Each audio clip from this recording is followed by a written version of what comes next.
update ng bayan. Maasahan anumang panahon. Magandang oras po sa ating lahat. Narito na ang pinakahuling update sa magiging lagay ng ating panahon sa susunod na 24 oras. Kasalukuyan ay patuloy pa rin nating minomonitor si Bagyong Emong na may international name na Komay at huli itong namataan sa coastal waters ng Sabtang, Batanes.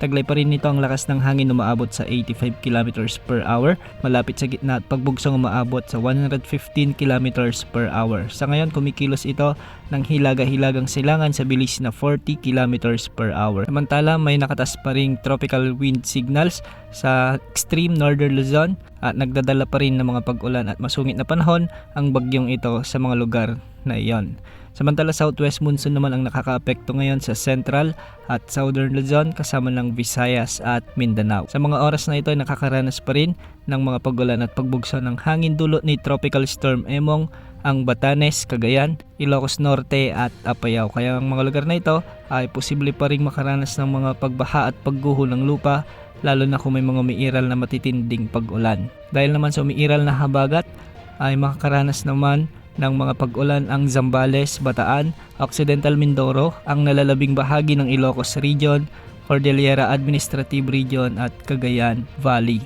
Hindi rin inaalis ang banta ng mga pagbaha at pagguho ng lupa kung may mga umiiral na katamtaman hanggang sa malalakas at minsan ay matitinding pag-ulan. Samantala pabugso-bugsong pag-ulan dulot pa rin ng habagat ang mararanasan sa Metro Manila, Calabarzon, Western Visayas, Negros Island Region at ang nalalabing bahagi ng Central Luzon at Mimaropa. Dulot pa rin ito ng southwest monsoon.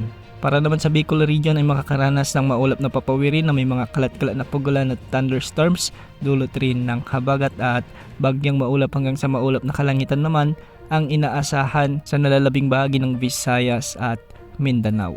Dulot pa rin ito ng habagat. Inaasang makakalabas na lang ang ating area of responsibility si Bagyong Emong habang patuloy itong humihina sa mga susunod na oras at wala na itong magiging direktang epekto sa anumang bahagi ng ating bansa pagkalabas nito ng ating area of responsibility. Yan mo lang lagi ng panahon. Ito pang weather update ng bayan. Maasahan anumang panahon.